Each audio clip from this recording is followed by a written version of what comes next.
moment. All right, we're good to go? Yeah.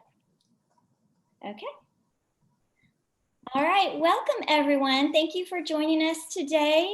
We are here to share Tina Beene with you. She'll be providing compelling social studies content during distance learning.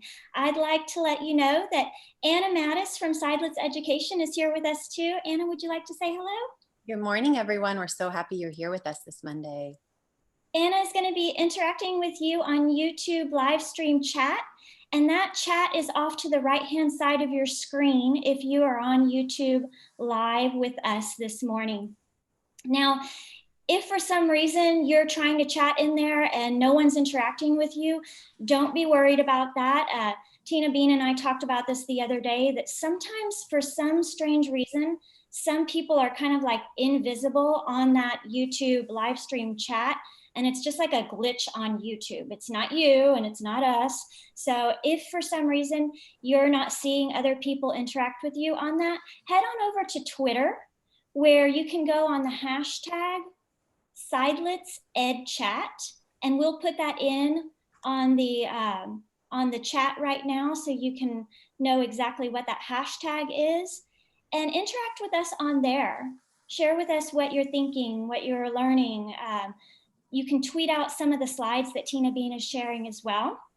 And Tina Beene will be on Twitter later on today, looking at some of those tweets as well and interacting with you too on Twitter. So it's hashtag SeidlitzEdChat. I'm really excited to introduce Tina Beene to you today. I met Tina Beene years ago when I worked in a district, and I just love having her to do any trainings in our district. We always called her back because she's an amazing trainer and just such a warm, friendly person with a great personality. And she has extensive knowledge in social studies and many other areas as well. Tina Beene was a classroom teacher before she became a trainer. She was also an instructional specialist and a district program coordinator. She has a lot of background in education. She's the author of Teaching Social Studies to English Learners and the co-author of Teaching Science to ELLs. We're excited today to have Tina Beene with us, providing compelling social studies content during distance learning. Take it over, Tina. All right. Hi, y'all. All right, good so far? Can I just go? Okay, all right. So I'm really excited to have my turn to share some strategies and a good time with you guys. You know, we've done several webinars now here at Seidlitz, and we have so many more that are upcoming.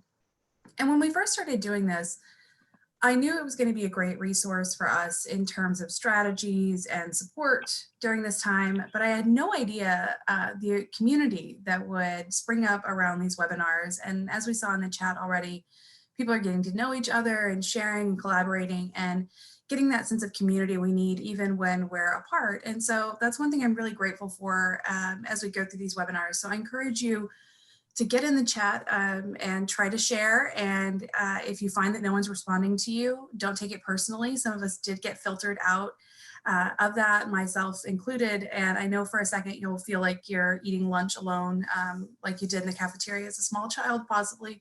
And it's hard. So know that there are people there who they just may not see you. And if you're not getting a response, head on over to Twitter and use the hashtag so that we can hear your comments. All right. Okay, let's get into it. Feel free to tweet as we go through this. I won't see it, but there are people who will, and I'll be checking after. So thanks again for being here. All right, let's get started. First of all, I want to start with, I know many of us probably saw this tweet when it first came out. Shonda Rhimes, who has produced some of the biggest TV shows that we know now, like Grey's Anatomy and Scandal, as powerful and successful as she is, teaching brought her to her knees in just an hour and 11 minutes. And that's something we all need to remember, that a lot of parents are trying to help their students and their kids through distance learning, and they're struggling just as much as you might be. And I completely agree with her that teachers deserve to make $1 billion a year or a week. And the time since that tweet has been sent out, it's now been retweeted 100,000 times. So clearly many parents agree with her. This is my own experience of distance learning. And you'll notice her tweet is covering up my picture. And that's actually a strategy that we use in both resources that Valentina just mentioned, in teaching social studies to English learners and in teaching science, which was written by Stephen Fleener, Dr. Stephen Fleener, with my help, and teaching social studies, which I produced. We use a strategy called uncover the picture, because right now I'm using that tweet to cover up an important part of this photo. What this looks like is a picture of my child excitedly showing me something that he's done during distance learning. I want to give you some context before I show you the full photo. What you're seeing here is, he looks like a happy kid, and then you can tell there's a computer pointed my direction, so he's going to show me some work.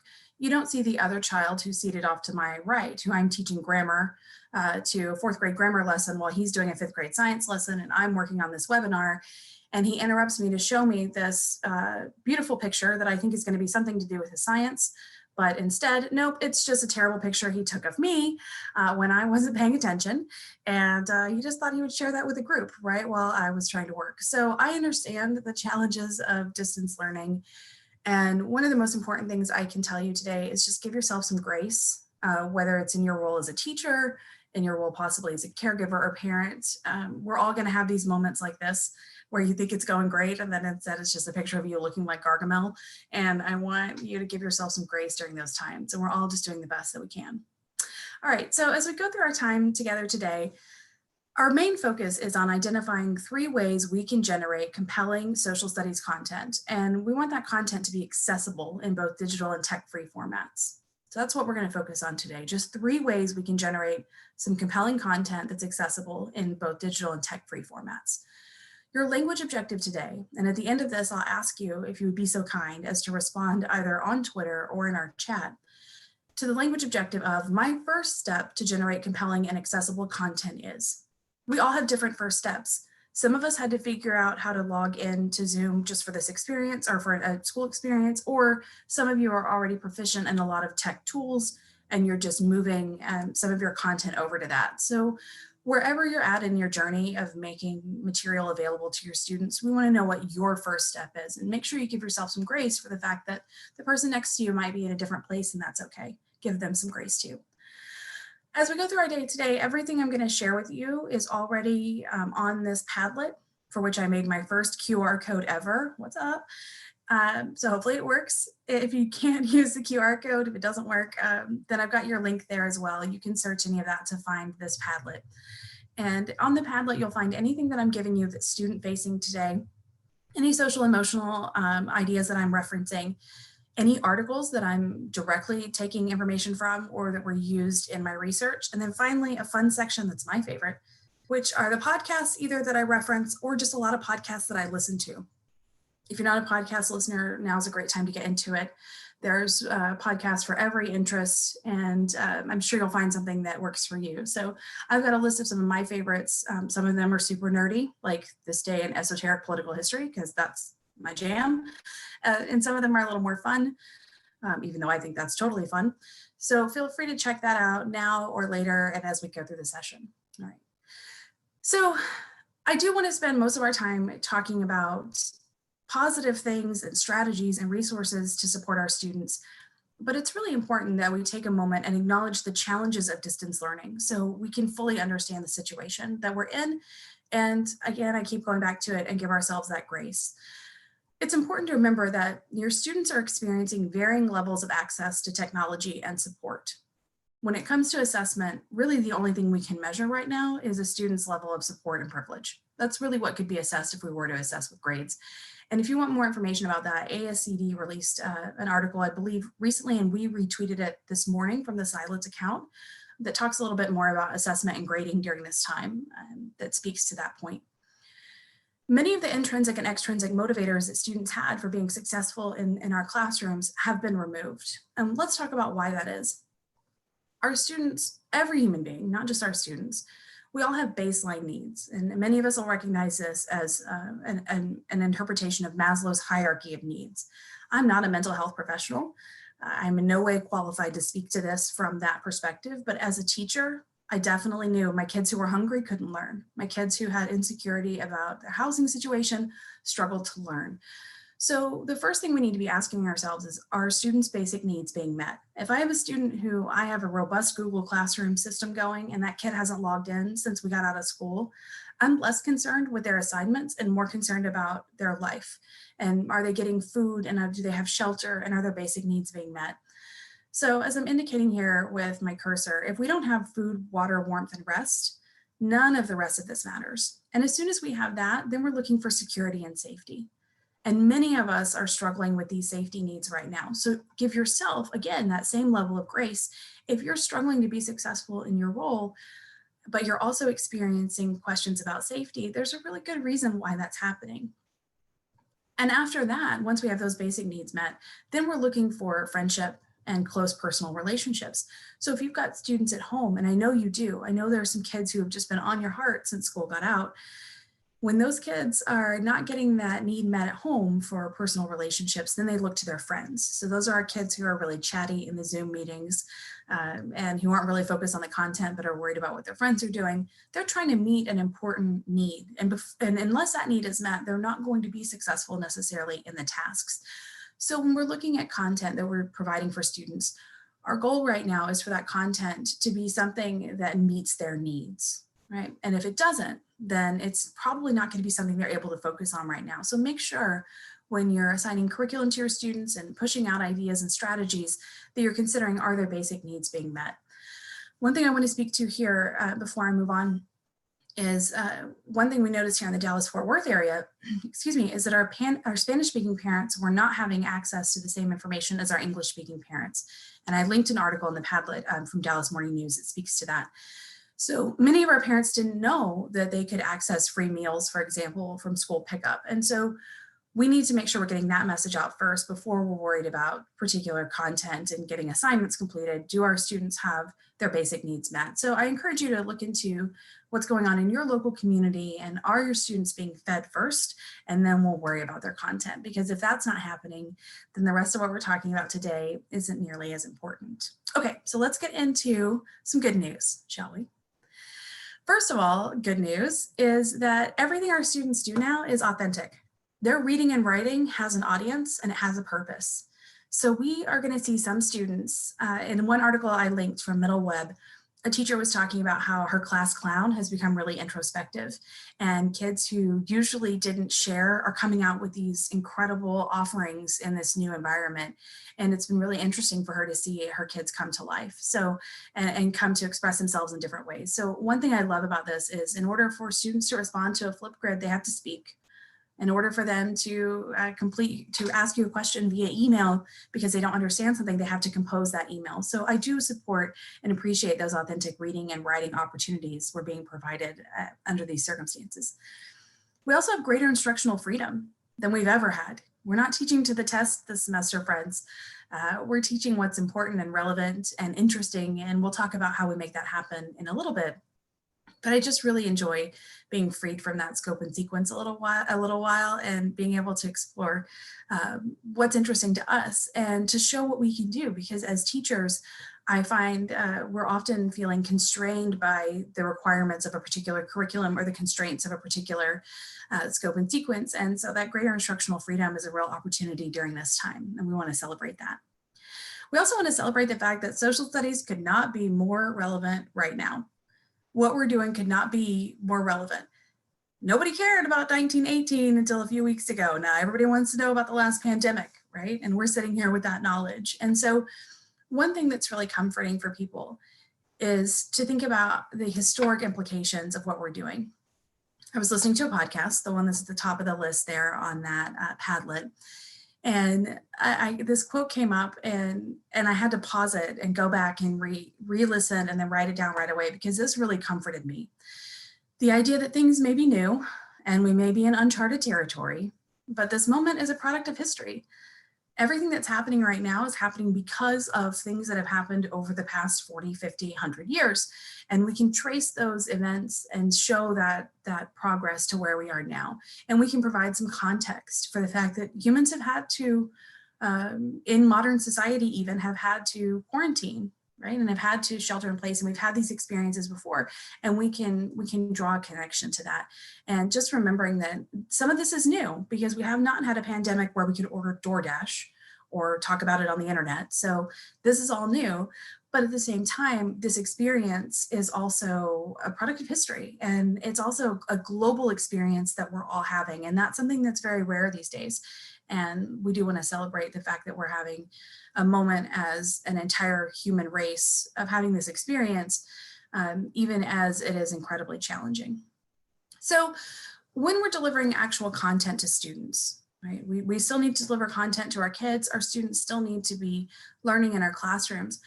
But only content that is accessible to our kids is going to be utilized.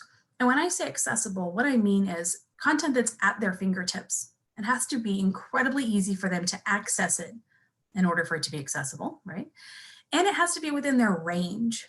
And you could say here within their grasp or within their grip, but it needs to be within their range. Now, when you're assigning something that's one size fits all, that means it's not going to be perfect for every one of your students. It's going to be a little bit high for some, a little bit low for some others, and just right for that third little bear who's fortunate.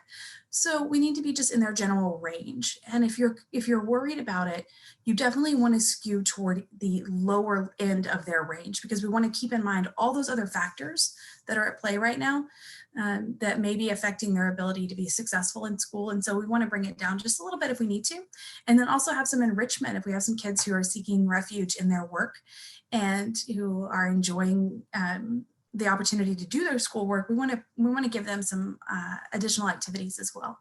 So to be accessible, it needs to be at their fingertips and within their range. It also needs to be compelling. And when I talk about compelling, what I mean is it needs to be a question worth answering. I've got a kid at home who's a great kid, and he's a pleaser and an achiever, but he's not down with all this schoolwork and he's not loving it. And he definitely lets me know when he thinks his assignment, isn't really worth doing, and he still does it. But it's a lot easier when he finds it like it's worth answering. And he also needs to be coming up with a response worth sharing. And that's going to be really important going forward. So I'm about to take you through 3 different ways that we can provide accessible and compelling content for our students. And as I do so, every time that a content is particularly accessible or compelling, you'll see these same 2 pictures pop up. And that'll be our reminder that we're meeting those criteria as we go through. All right, let's get into it. So I want to talk first about kids who don't have access to technology. Because if there are students in your district who are not having access to the technology they need to be successful, odds are there are English learners, there are our most high needs students, there are students who have least access, right? And so we want to make sure that we're getting access to all of our students and that it's equitable. And some of us have the experience of teaching in school districts where we know that we have multiple families in a single apartment. And we wonder, how can there be enough devices and enough Wi-Fi for those kids to be successful? And even if they can be, some of our kids are taking care of younger siblings and are taking on roles in the home that just preclude them from being really successful. So we want to make sure that we provide an opportunity for students who aren't able to access the curriculum to still be able to grow during this time and to have an outlet. So what we want to do for those students is give them the opportunity to keep some type of journal or diary to maintain a record during this time. So this first one that I'm showing you, this is from a gentleman who he was keeping a diary because his great aunt also kept one. So that's her diary from 1920, I believe. And he's now keeping a daily record because he was inspired by what she did. For our students, it could look more like this. So we can prepare these bags. I would also put a small manual pencil sharpener in there, but I was not able to locate one in my home during this time. But I would keep a small disposable or, a small pencil sharpener in that bag as well for students, some crayons, and just a little handout that they can also, they can access when they're picking up their school lunches. And this is not age specific. This is for any student to keep their primary record. Let me show you from a New York Times article what these can look like when they're done, okay? First, see, I need these triggers even for myself. This is incredibly accessible. Any student who's able to draw or write can complete this activity. We all have a record worth keeping right now. We're all having an experience worth documenting. When we look back in historical records, usually what we look at are primary sources. And those sources are a recipe card, or they're a soldier's letter home. They're everyday people and their ordinary experiences. That's what makes up that resource for us to look back on. So for our students, they can be producing these same resources. And here's what it can look like. All right, these are all taken from a published article, because I worry about copyright during these times. I don't want to share anything on YouTube that we may not have permission to. So these are all already available in the public domain. So we talked already about how this is accessible, but it's incredibly compelling to share your experience and share your story. And this doesn't have to be done in written form. Pictures are great, haikus are awesome. Go on with your bad self, make some music, whatever it is. We want our students to express how they're feeling and keep a record of that as they go. In an experience that's not connected to this, but happened recently for me. A few years ago, my mom passed away from brain cancer, and I was going through some of her notebooks the other day, just looking to see what was in them, because I got all her stuff. And in one little notebook, she would always write things down in little notebooks. And in one, she had some junk, and then some random page where she had recorded seeing parts of the Space Shuttle Columbia fall, because it fell here in Texas and she happened to witness it. And so I've got her primary record of that experience that she jotted down on a random notebook page. And I treasure that now. And at the time, I'm sure it didn't seem like much to her, but it means a lot to me. So that's something that our students who don't have access to technology can utilize during this time and keep their own record. All right, look at this one. I just have to show it for a second. It's so pretty. It's beautiful. You've got some kids out there who can do something like this when they're inspired. Let's transition to doing this online though. If you have students who have access to technology, you have, and if you access My Padlet, you also have this online option. So this teacher has provided a set of prompts for her students to respond to, and they just save the files that they want, or I'm sorry, the slides they want, and they add their text off to the right. And there's some really, really awesome questions in here. Some are really deep, some are surface level. And then at the end, they're also able to choose whichever prompt they want to, if they want to make up their own. So I've linked this in the Padlet, but this is really easy to make on your own as well if you want to share this with your kids and let them respond to whatever question speaks to their heart based on their level. Let's talk about another option. Many of us have used Common Lit before. And if you haven't, that's where you should be hanging out right now. They've also done their own webinar about the resources available. So don't take my word for it, go find theirs. I want to show you why Common Lit is particularly accessible for students. If you look over here, you can search by where my cursor is. You can search by grade band. You can search by Lexile level. You can even do it by language between English and Spanish. You can sort by your standards. So this can be really accessible for students. It's very easy for me to meet them where they're at, because if I'm using this with Google Classroom, then I can create classrooms for my kids. It's super easy, it imports automatically, and I can assign these readings to kids based on what they need individually. So that makes it really accessible for my kids, and they only see the passages I've chosen for them specifically. Now let's talk about the text sets, because y'all, I'm about to lose my mind over how awesome this is, okay? These text sets have always been great. I've always loved sharing them, especially with social studies teachers, because we usually don't realize that they have units in here like the Civil Rights era, World War I and II, ancient Egypt, ancient Greece, great times, the Gilded Age, all day, I'm all about it. But check out what they've added right now. Boom, right there. Thank you, Adrian, that's for you. Elementary learning at home, high school at home, middle school at home. And Valentina or Anna, whoever is so kind in this moment, is gonna drop the link in there in case you wanna link directly to this page, or you want some help finding these text sets.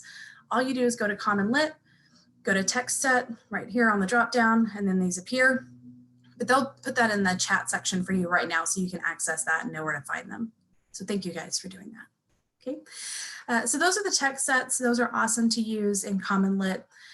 But I just want you to see what happens when the student's actually reading. In case you haven't used this before, let me blow your mind, okay?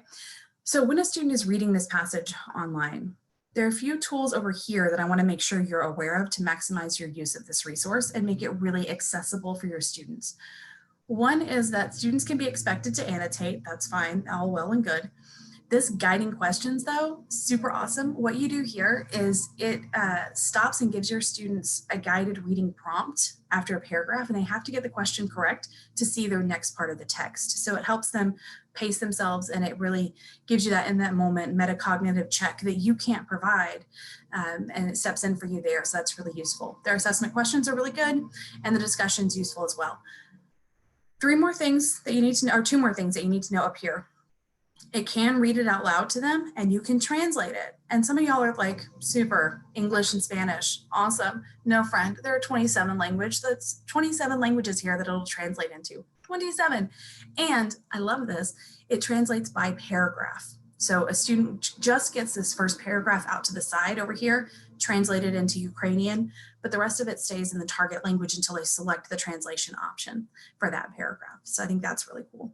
So this is really accessible for our students. Again, it's also compelling for our students because look at these options down here that I selected from the Spanish section that are specifically about what's going on right now, or the idea of self-care, which we're all talking about. So we want our students to have access to that as well. So commonlit.org, highly recommend, and there's a link to that on the Padlet as well.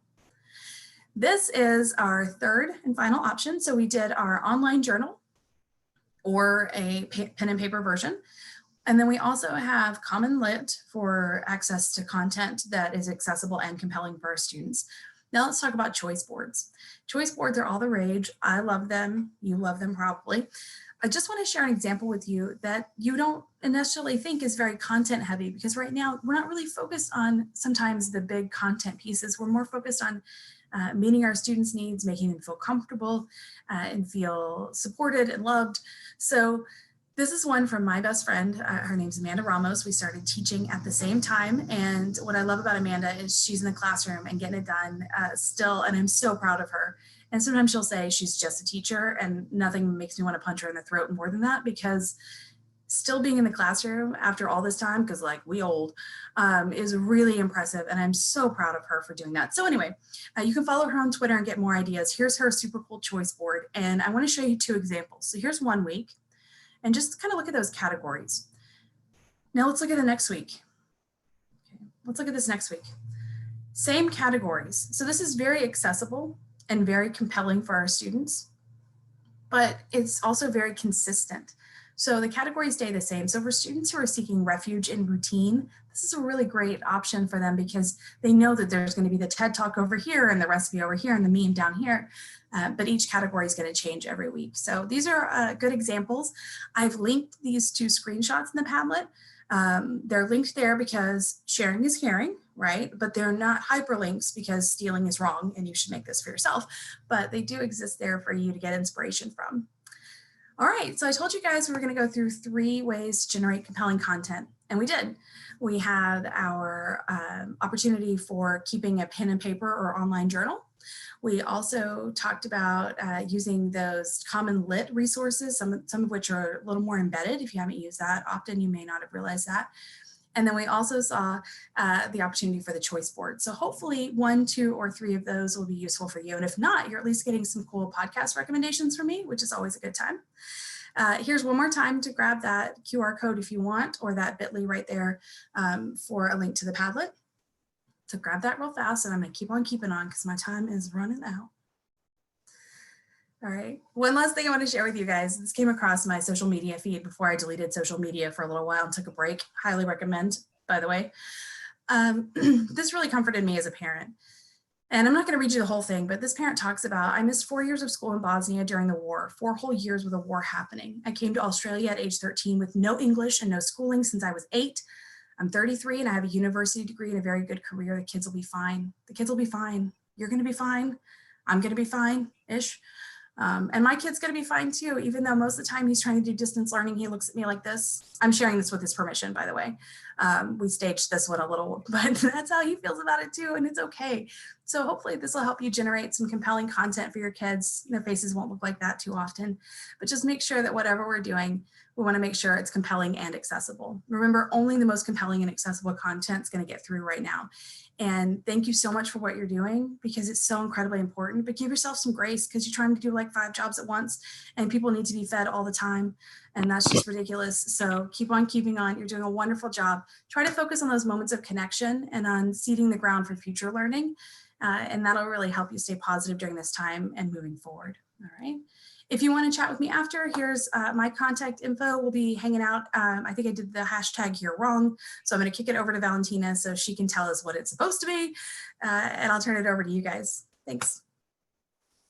That's amazing, Tina. I know that people are just so excited about what you shared. They're really commenting some just affirmations and feeling so inspired by what you had to say. The hashtag is Silence Ed Chat. So everything that's written on the screen plus chat. So it's very close.